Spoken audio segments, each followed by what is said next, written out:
Bonjour à tous. Hello, everybody. So I'm coming from Strasbourg, and I guess few of you know my city. So let me just have 1 minute to do the postcard moment, and then we get to business. So Strasbourg is located on the French and German border, near the River Rhine. We have 500,000 inhabitants, quite 1 million if you take the economic relevant area, including a part of Germany. Strasbourg means crossroads. So we know what roads, mobility, and transport is for decades, for centuries. As you can see, we are a very strong. We have a very strong cultural and architectural heritage. Since 1972, in fact, the city center is on the UNESCO World Heritage List. So, like Brussels, Strasbourg is the seat of many European institutions, such as the European Parliament, the European Human Rights Court, Council of Europe, and administration. And we have the second biggest university in France. So, let's get to business.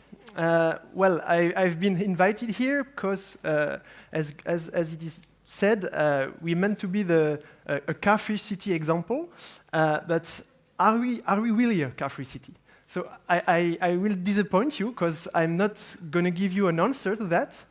I will give you hints, figures, facts, and then I will let you judge if, in fact, we are a car-free city. So let's begin with these figures. As you can see, we have the car ownership rates per household and the car use frequency. Well, not so bad, I would say. That is, for me, reasonable figures you can expect among population. Why I am saying that? Because these figures comes from a quick survey I did among my colleagues from the mobility department. Okay? And we all live in very different parts of the city. We all have different kind of family situation. And we are very and extremely dedicated to what we are doing, and we believe on what we are doing. So for me, these are the figures you can reasonably weight in the population, in the world citizen. You can ask for more if we, as mobility department, do that. The citizens won't do better than us, I think. These are the figures of the way the employees of the city are coming to work. So this is about commuters. And here you can see the result of a 4th survey we did for now more than 15 years, approximately. And, well, it's good news, because 1/3 of all the city's employees comes with their cars. And we have 1/3 with the public transport and 23% with their bike. So for me, that's very good results. And we achieved that thanks to an intern mobility plan we have, so with a lot of measures we give with communication. And I think it's quite an example. These are the model shares of Strasbourg. So here you can see in 2009, it was the last survey we did among the population, and here are our figures. So we have 33% all trips a day which are done by walking, 8% with the bike, 13% with public transport, and at last, 46% with the car. Our aim, our goal, is to achieve these results in 2030. That is to say, 36% by walking. We want to double the modal share of bike, really important, and to increase a little bit the modal share of public transport to have just 1/3 of people using their cars every day. Okay, here you can find some figures about the car traffic, the decrease of the car traffic for the last 10 years. And you can see some figures are quite impressive. We have minus 55% here, for example, minus 70, etc. And what is important to say, it's the city center shops and stores are flourishing. So we don't put the city to a halt. It's the exact opposite.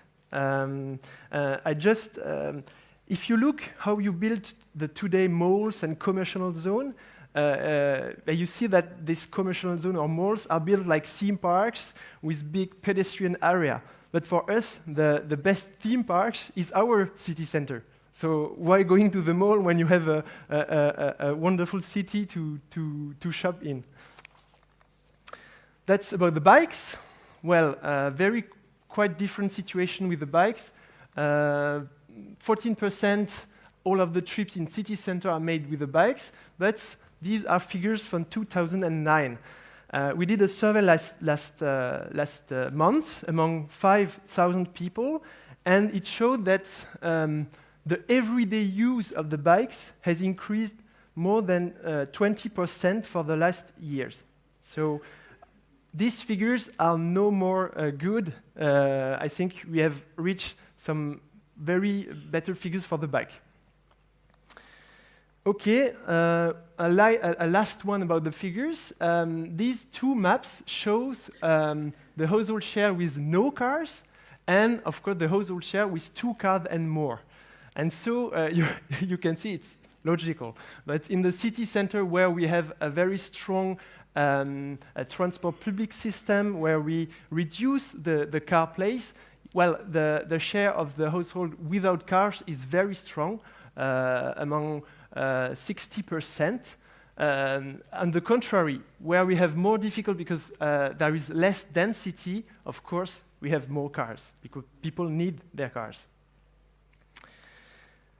Okay, well, I can't say if we are really a car-free city. As Philippe mentioned it before, I can say we are a car-light city. And, well, I will tell you now how we did achieve these results. So, first of all, we don't talk about transport policy. We are talking about mobility policy. So it's not just about dealing with flow of cars, of pedestrians, but it's thinking on long-term view and how we can change the behavior of the people so they change the mode they are using to go. And for us, the goal of this policy is to create better quality life, because we want more density in the city center. And to have more density, you have to increase quality life, you have to make the city more pleasant. So it's all about rebalancing the modal share, not banning the car. The cars still have a place in our city, but it's, to rebalancing the share. And with one motto, for each distance, you use the right transport mode. That is to say, when you have to make less than 3 kilometers, just use your bike, you don't need your car. And so we are looking very precisely on these figures. That are the figures according to each distance, which modal share is used, with which transport mode is used to do your trips. So our story begins in the 90s. I said it's a beginning of a new era, because at that time there was election, and the stake of this election was to choose between a subway system or a tramway system. And of course, the tramway has a lot more benefits to propose, to give. First of all, it reduced car space, the way we did it. It was cheaper than the subway, because in Alsace we have underground water. So if we dig, we are 3 meters, we dig 3 meters and we are in the water. So it would have been very expensive to build a subway in the city. And the tramway project also was a project about transforming the public space. And well, the representative who won the election are those who were promoting the tramway system. So Yes, the tramway is really the spine of our mobility policy. Today we have the biggest French tramway network in our country. We have, of course, a lot of buses which are working with the tram, and we have, yes, 100 million trips per year. Then, when we implement the tram, as I said, we needed space to put the tram the way we wanted to put in the tram in the city. And for that, we had to manage the car access to the city center. Not banning the car, but managing it. And that is to say, well, we ban the transit traffic in the city center. We create a traffic loop, as you can see here. And very important, we create a lot of park and ride parking houses. And that's very important. You can see here on the picture one of these big park and ride parking house. And to allow people to go in the city center, even if the space for the car is reduced. So yes, that's an important part of our mobility strategy, this park and ride system. Another thing is we create street hierarchical structure. That's kind of a blueprint to know how to redesign the streets. The thing is, we think that for each way, for each street, there is a purpose. For example, to go home in small street, or biggest streets to go to work with a lot of traffic. And so for each purpose, we decided to have a specific design. And now, when we are refurbishing our streets, we follow this street hierarchical structure. And one example is this. In this street, we wanted more space for pedestrians, because it is written so in our street blueprints, as I said. And therefore, we still have cars in the street, but we reduce the space of the car. And so you can see between the two situations, before and after, then before we had 39% for pedestrian, after we have 45% of the space for the pedestrian. And you can see how the street look like. So we have only one lane in both directions for the cars. We had before 2 lanes for the cars. And so each new street we are refurbishing, we are thinking about how can we reduce the space for the cars. Sometimes we ban the cars from some streets, but sometimes we act like this. Okay, one huge part of the solution, the bike is a huge part of the solution for us. As I said, we want to double the modal share of the bikes in the city, and therefore we work a lot on the bike policy. We have 3 successive blueprints. Today we have more than 600 kilometers for bicycle paths. That's French world record, French world record, I would say. And we spend a lot of money to build bicycle paths to secure the cyclist, because that's one key for promoting bikes among the population. They have to feel safe when they do bikes. So, and of course, another thing very important, you have to deal with the parking problem with bikes. Because when you get more bikes, well, where do you put your bikes when you go shopping, when you go in the city center? And with the parking issue, you have the stealing issue. So if you want that people use good bikes, you have to propose solution so that can park it safely. And so we have a lot of different solutions we put on the street. We have more than 14,000 bicycle parking racks in the street. That's a lot, but it's still not enough according to the bicycle needs. And we have a different kind of parking system for the bikes. And here you can see where yesterday some people asked me, where do you find space to put the bikes? Well, if you remove one car, one car parking spot, you can put 10 bikes in the street. So it seems to be easy. That's one of the reasons we want more bikes. So to have more bikes, we have to have more parking spots for bikes, and for that, we have to reduce the number of parking spots for the cars. Of course, we promote new way to use cars, and that is to say, we implement a car sharing system. It's for more than 15 years now. We were one of the first city in France to have this kind of system. And we have today in our street more than 180 cars you can use with our car sharing system. And we have both systems. The first one is you take your car at one station, you put it back at the same station, and we have a brand new system, we call it a free floating system. So inside a zone, you can pick up the car where it is, and you can put it back wherever you want inside this zone. And we keep on having new subscribers on this service. We also included this service in our how can I say that? It's a card for transportation where you have the bus, you can rent a bike, and also you have access to the car sharing system. Okay, well, that is for the hardware. But when you have a computer, if you don't have any software, well, it won't work.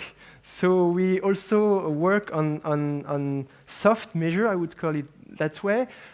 Some call it mobility management. That is to say, we have to make promotion, communication. And here you can see one example. It was back in the beginning of the 90s, when we had to convince people that tramway is a solution. The mayor of the city proposed to do this 3 picture to show how to put 300 people in different kind of transportation system.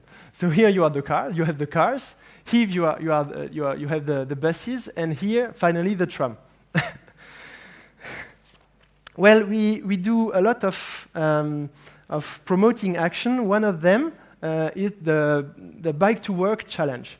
And, well, it has a huge success. We have more than 150 corporations and administration which participate this year, because it has begun on Monday. And this year we decided to take photography of people who did the challenge last year, to show that it's possible, to show that there is a lot of different kind of people who are using the bike, and we have put the name of their company, and the kilometer the company did last year. As you can see, we did that now at the end of the challenge, a big prize ceremony, and yes, it's really quite popular, this challenge. This is part of my job. I work with companies, with administration to propose them to do mobility plan, and to do so we create a web platform where they can use tools to promote sustainable transport to their employees. And it's called Optimix.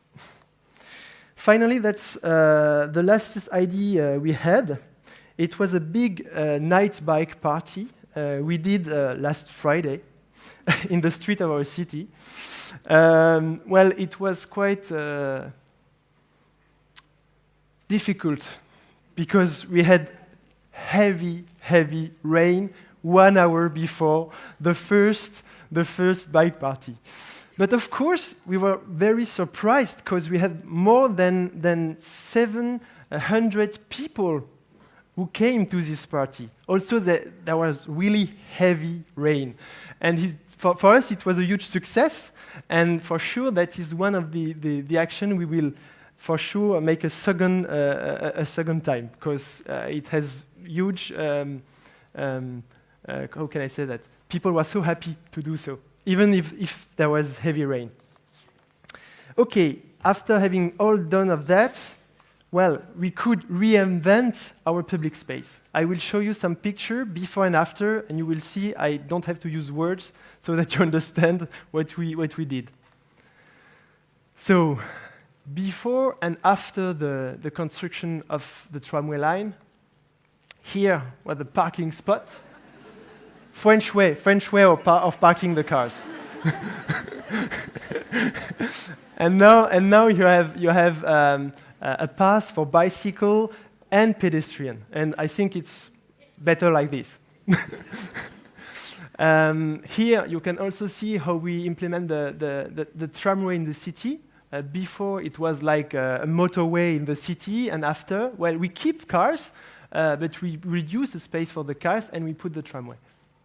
Here you can, that's a French specialty, of course. And so the roundabouts, and before and then after, you see, we suppressed it, we cancelled it. That is just near the cathedral of Strasbourg. You had cars before, and now, of course, it is full with restaurant, yeah. And to finish, that is the main square of Strasbourg. You had here 40,000 cars per day, and after that, we totally banned the car from this place, and we had a wonderful place where we make all our events on this place, and of course, it's a place where everybody meets now in the street. And finally, the last picture I will show you, it's this one, another example. It's a big pedestrian way, and before it was really crowded with cars. Okay, so what's next? What's our future project? Well, we have what we call les quais. It's the banks project, the riverfront project. It's along the south side of the city center. And we have, as you see, wonderful banks, but it's still crowded with cars. And we decided last year to reduce the car space because people asked so. And so for that, we asked people, what do you want to do with this riverfront? We created a website, and here you can see the figures we had. We have more than 2,000 feedbacks on what we should do with the riverfront. And, well, the project is here. Each part of these banks, we will do something different. And because we are doing something different in each part of this area, we will also allow car in some area, and bans car in some others. And we will do some meeting zone where all the transport modes are going to be mixed. And what we are expecting is to secure the bicycle and to reduce, of course, the car traffic. Here is the big, the two banks projects. There are no other banks. That's between Germany and France, so the River Rhine banks, and we are planning to open the tramway to go to Germany next year. And this is very important because we build the tramway before we are building the houses. So the tramway will be there before we have the houses. And then a last project, that's the Danube district. The aim is to do sustainable housing and sustainability mobility. So we will have 2 parking lots, but very far from where the people are living, so there will be no cars in the center of this district. And of course, we have some great buildings, such as this one, which is a positive energy housing building. Okay, I will finish very quick. 3 advice. I've told to give 3. One of this advice comes from our mayor, and that is to say you have to have a vision. You have to know what you want to achieve. It's not just about transportation or mobility, but it's all about urban planning. First, you do your urban planning. After that, you see what the need of transportation are, and you implement them. I think you had this person last year, but yes, have a vision, and then when you have the vision, listen to your citizen, explain what you want to do, but be courageous, and of course, hold on your ideas. It's very important, because protest will happen no matter what you do. And of course, to finish, make something of your streets. Because they are very precious. For us, the streets are perhaps the last place in modern world where all social classes are mixing together. So it's not just a place to go, it's a place to live. And so if you ban the car from the street you want to ban, just be prepared to do something with the streets. Thank you very much.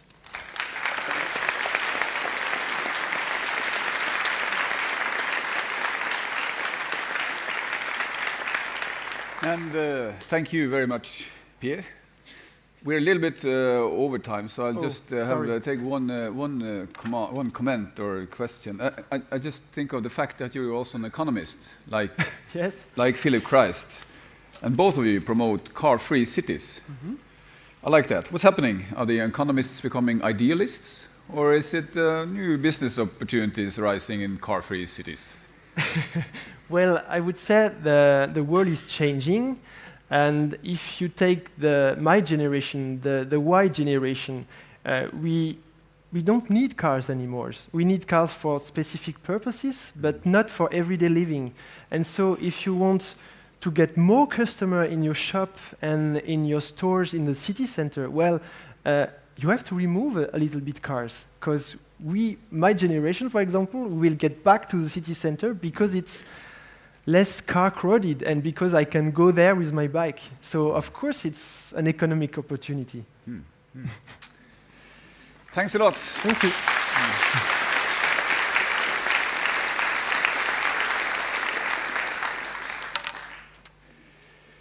So, mobility determines the quality of life for city residents and the chances for sustainable development in the city. And our Brussels should boldly take away space from King Car and return it to pedestrians, cyclists, to buses and trams. These are the words of Pascal Smet, Minister of Mobility and Public Works at the government of the Brussels Capital Region. Pascal is strongly engaged in redesigning Brussels, the capital of Belgium, not to say the capital of the European Union, into a car-free and sustainable and livable city. He's here to share his experience and his visions. Welcome, Pascal.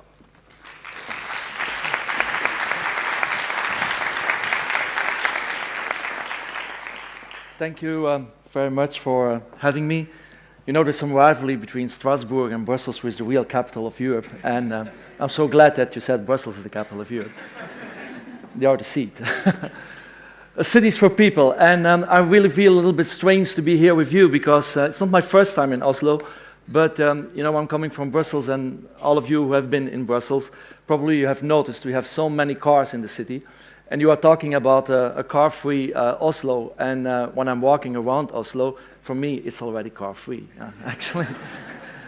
I'm just walking around to say, where are the cars? Where is the noise? So it's something very strange, but anyway.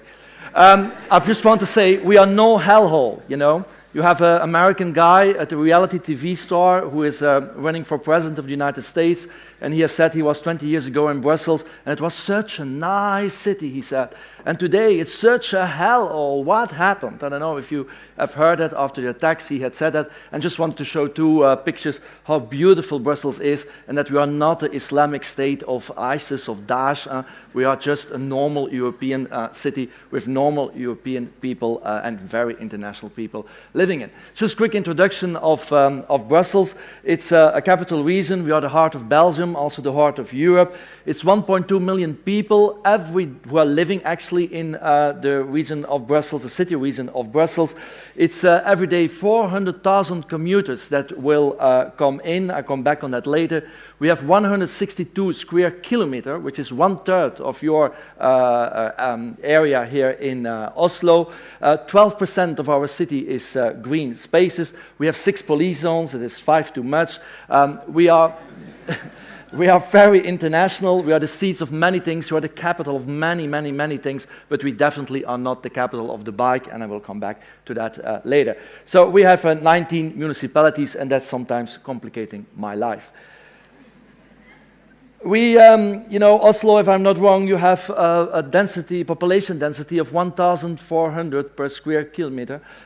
In Brussels, it's a bit 6,200, which means that we have a big, much density of people. And if you actually look to the cards and the colors that are on the cards, you will see that there are areas in the city. We have more than 18,000 people living per square kilometer. And especially the one in the center there is with a lot of immigrants population. It tends to be very immigrant, people of immigrant background who live in highly dense areas. Once again, some beautiful pictures of beautiful Brussels.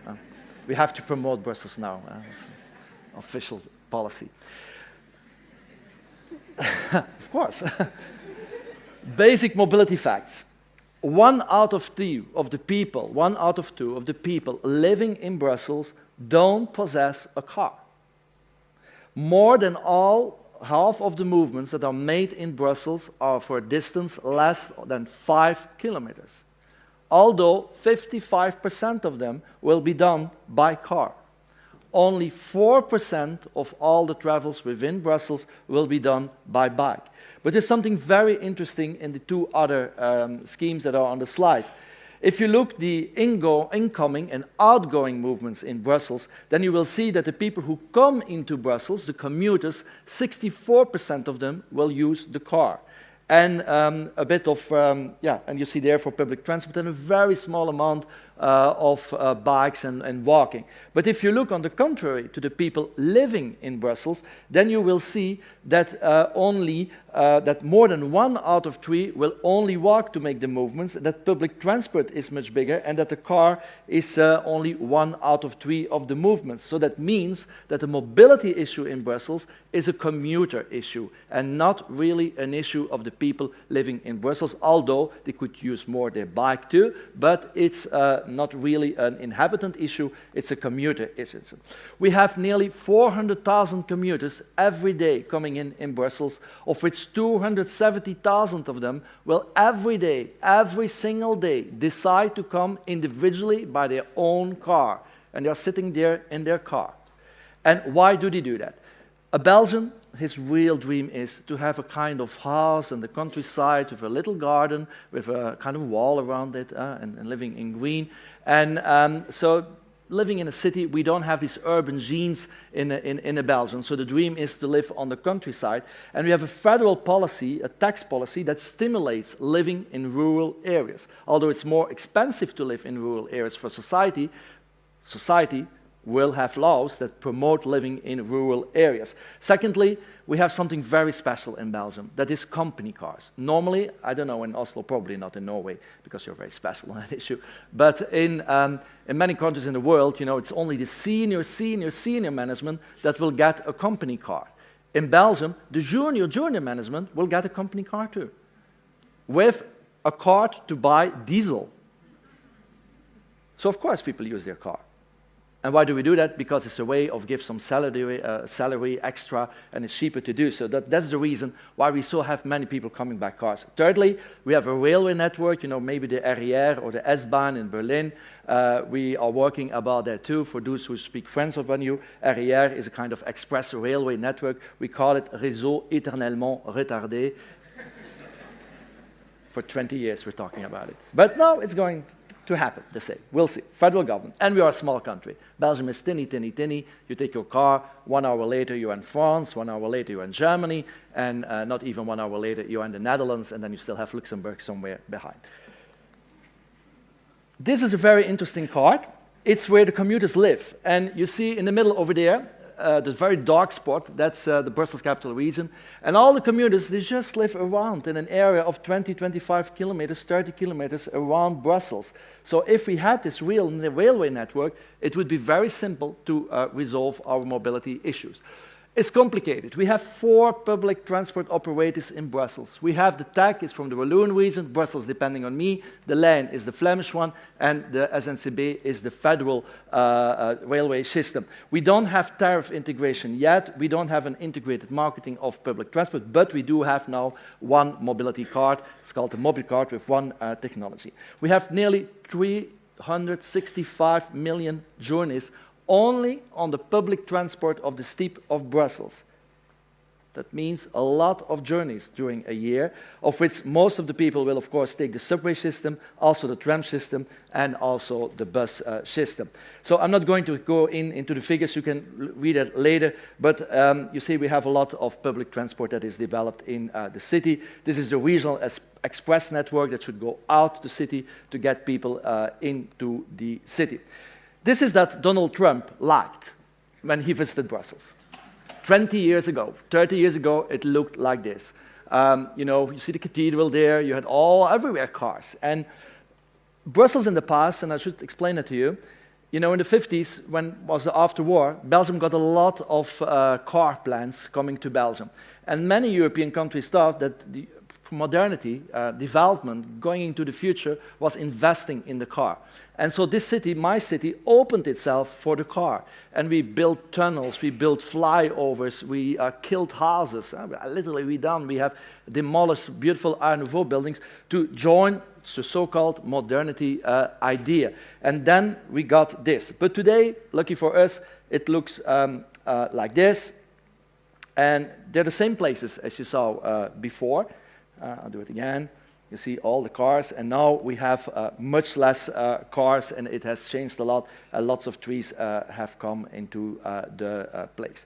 So why did Brussels become a car-oriented city? I already told you, the 50s, after World War period, modernism, the car industry, and also a weak city government that could not resist this temptation. I'm pretty sure that in 10, 20 years, when people will look into history, they will see what the hell have European and American cities have done. It was a big mistake to invest in cars in cities. And if you look what we are doing actually today is we are getting bikes back. At the end of the 19th, 20th century, the cities were full of bikes. We are getting tramways back. At the end of the 19th, 20th century, cities were full of tramways or streetcars. We are reducing the cars exactly the same. So we are going back to the past, which we call now the future, which is, I think, a good thing. That's life sometimes. So we want to change Brussels, and from a car-oriented city, we want to become a people-oriented city, as many Scandinavian cities have already done. And we are not talking, I try not to talk about mobility when I'm explaining that to the people. I try to talk about accessibility. That's what is on the table, not mobility. Mobility is a mean, using a car, using a bike, walking. It's just a way, a mean of getting somewhere. And what it's all about is the goals. And we in society, especially social democratic politicians, I'm one of them, they try to confuse things. A mean, and especially the trade unions, a mean becomes a goal. We should not talk about means, we should talk about goals. And the goal of a city of today is that people can find a space where they can interact. And the main function of a city is bringing people together, get interaction, get creativity, get economic and cultural development in a city. And that you cannot do in a city where you only have cars. I'm a biker myself. I'm a politician who practices what he preaches, which is not always the case, neither in Southern European countries. Here it's a bit different, but in my area. So I bike a lot, and in the morning when I bike, I say hello to the people, and people say hello to me. You know how car drivers greet each other in the morning in Brussels? And when two cars meet in the morning, what do you call that? An accident. It explains a lot, the way of thinking. So if we want to get less aggressivity in the city, if we want to get the quality of life in the city better, and this function of meeting each other in a city, if we want to get the air quality better, because about the kids, about the asthma of the young kids growing up in modern European cities, then we have to redevelop our city, to rebalance our city. And I'm not against the car. I use a car myself, although I have an electric car, but I use it once in a while, only when I really need it. And for me, it's a question of solidarity. Because when everybody who uses not a car, when he has an alternative, he makes it easier for someone who doesn't have an alternative and is obliged to take his car to use his car. In a way, it's solidarity that is playing here. And if we redesign, rebalance our public spaces, our cities will become a better place to come. And of course, you know, when we have to choose between people coming into the city of inhabitants, we have to choose for the inhabitants and we have to choose for the people of the city. What are we going to do? Brussels is going to, well, you're not yet in the euro.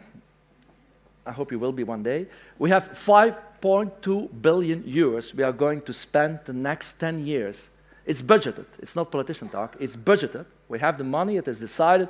The next 10 years, we will invest 5.2 billion euros in public transport in Brussels. We will get our subway system modernized. We have to change it, the existing lines, but we are actually now building a new line right through the middle of the city. We are still investing in tramways too. We are going to build a complex near the Hazel.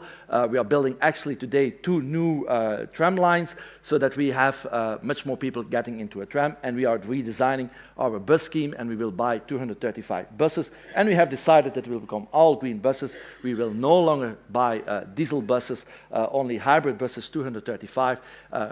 Now we will buy them this and next year, and then it will only be electric buses in Brussels. So in 2025, 2030 at the latest, when you come to Brussels, it will be only electric buses. We are investing in a cycling network for all of who wanted to have a real urban city testosterone and experience in Brussels. Go and bike in Brussels. And then you will have dangers sometimes, but we want bike lanes like that all the time. We have people now biking in the city, and who is biking actually today? It's young, urban, male professionals, sometimes with lycra packs, sometimes not, testosterone loaded, and they are driving like car drivers on the city, you know. Very often, cyclists in Belgium, in Brussels, will be a car driver on a bike. That exists too. And all the rest has to go away, you know, car driver on a bike, I'm here. So we have to work on that. And the only way to get people more on a bike is to get separate protected bike lanes. We are going to build, and we are building actually right now, 80 kilometers of a kind of backbone system of protected bike lanes in Brussels along that model as you can see it, because we want women, families on the bike, and we want from 4% to go eventually to 20% of the people on their bike. It's very challenging. Even today, I got on my Facebook, you know, a message of someone, I'm Flemish from origin, and you might know that the Flemish resemble like the Dutch, and we bike a lot. And even today, someone wrote a text on my Facebook Messenger, go back to Flanders with your bike where you belong, you know. People actually say that, you know. I won't do that. We are working also on park and ride systems around the city, of course, 8,500, 10,000 even if we count everything we're going to build for 2020. It will be highly connected to the subway system or the tram lines, so people can put their car and go on with public transport. So we are working now for a new vision for the city, lots more pedestrianized zones, squares, meeting places, and you see all the places in the city where we actually today are working on, or the next years before 2020. This is Flagey Square. I don't know if some people know it. It used to be a square, as you can see there, at the right, a parking lot. Asphalt and only parking spaces. Actually, that's the reason why I went in politics, you know. I walked a lot in the city, and then I was always walking and saying, why the hell is this a parking space? Why don't they make a square? Why don't they take? And then I had to got the opportunity to get in politics and look like a nice square we have done. This is a square with all the Eurocrats go and drink, you know, this very people, highly paid, overpaid people in the European Union, go and have drinks, but it's also an area with poor people, of immigrants. They meet. You have old women sitting there nipping their coffee. You have young guys who are smoking. And it's all living together perfectly in harmony. You have kids who are playing, so that's how a square should be. It's a German who designed it. The Rijksviaduct is a flyover. You know, we have flyovers. We're going to get rid of all of the flyovers. If I had proposed this 12 years ago, they would have locked me up in a lunatic house in Brussels. Today, the people are waiting because we have some other complexity with tunnels that are going down. We have to renovate them. And we worked on it, and now it's so major change. It's possible. The city of Brussels, the city region of Brussels has changed the last 12 years. Place Roger, the same thing. We are building it now, a bit too slow, but it's nearly finished in September. And then we will have a nice car-free meeting space. Before, it was only cars that were parked on that space right in the middle of the city. And this is another project. We have a congested shopping street today. We are going to transform it to a car-free street during day. During night, we will allow car traffic to pass on it. And a big surprise, the people who are living there, the shopkeepers, the local municipality, and me, we all agree.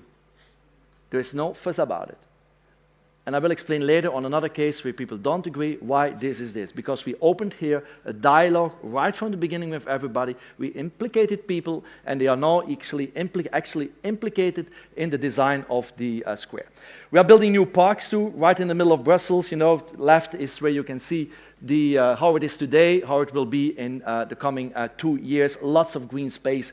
We will even diminish the asphalt there on the new design. It will be much greener than it actually is on the squares. Another new square that will become 2 other squares, car-free. We get rid of the cars. We give space to the people. You see beautiful examples. And now I come to the real topic of my presentation and why I should have been here. I still have 2 minutes. Well.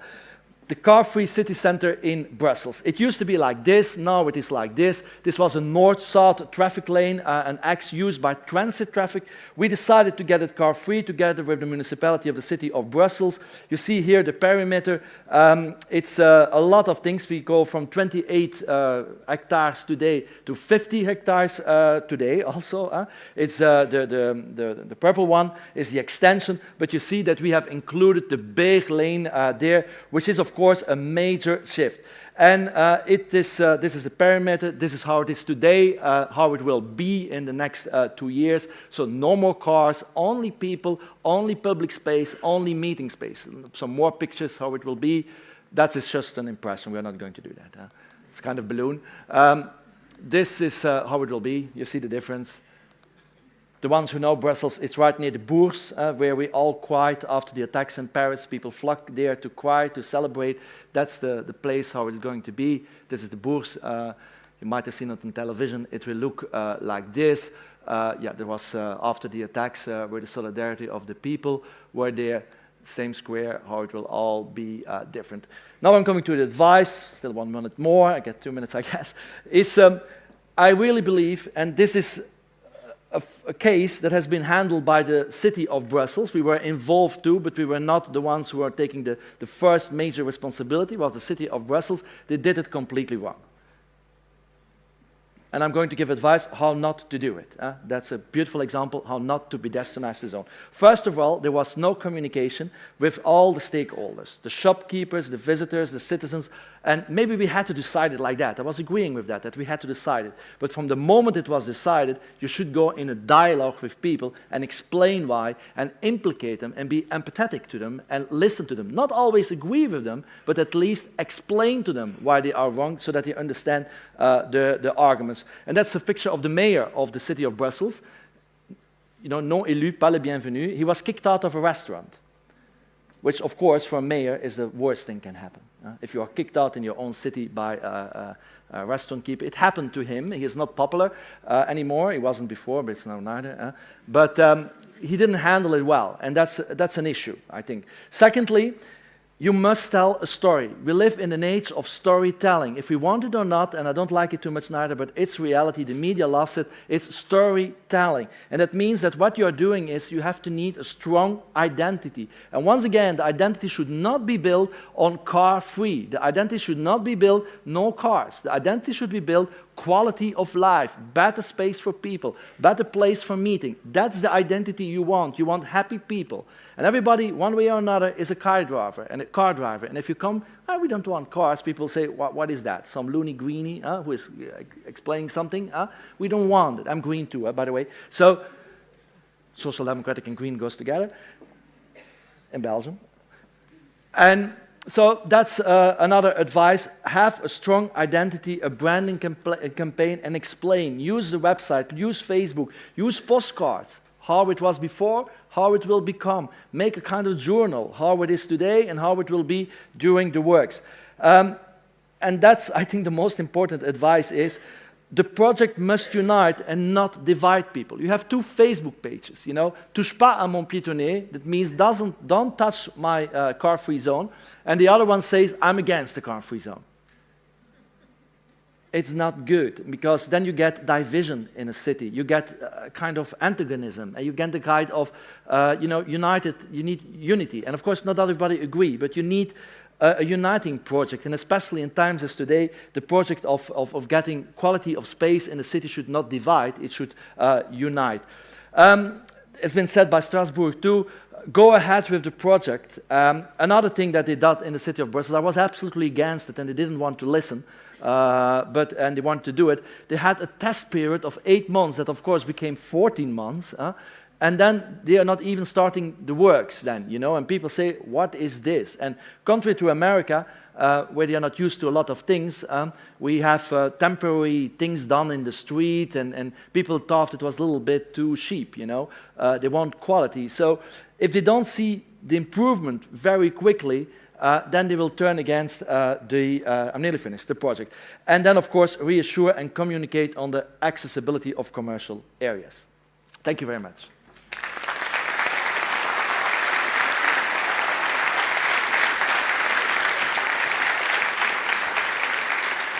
And thank you.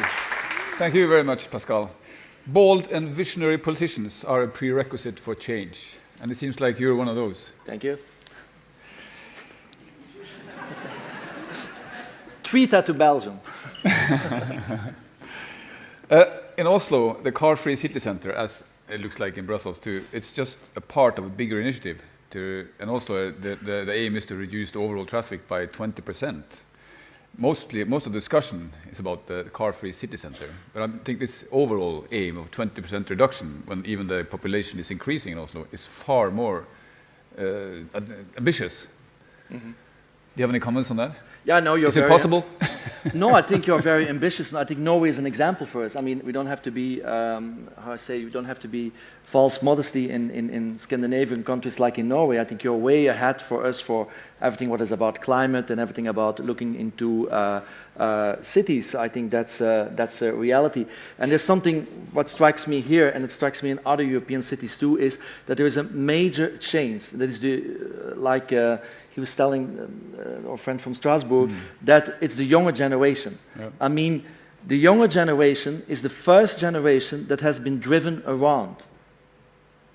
When I was a kid and I wanted to go to some place, it was very complicated to get to come someplace. So we were longing to a car to get someplace. Today, for the first time in America and Europe, but not in India, not in China, not in Brazil, but in America and in Europe, you have a whole generation of people who are now between 15 years, still 30 years, who decided that a car is no longer shaping their future, that a car is not necessary to have success in life, that it's not a way to seduce a girl or a boy, you know. That's over. Huh? It's over. And they have made their choice. And of course, the youth of today, it's a kind of boutade, it's the future of tomorrow. It's like that. And you mentioned before, the car companies, when you talk with them, if you talk with the guys of BMW, Audi, Volkswagen, Mercedes, all these ones, Volvo, they all agree it's over, the old business model. And that's the reason why they go in car sharing. And we live in an area where people want to share. You know, the sharing economy is caring economy.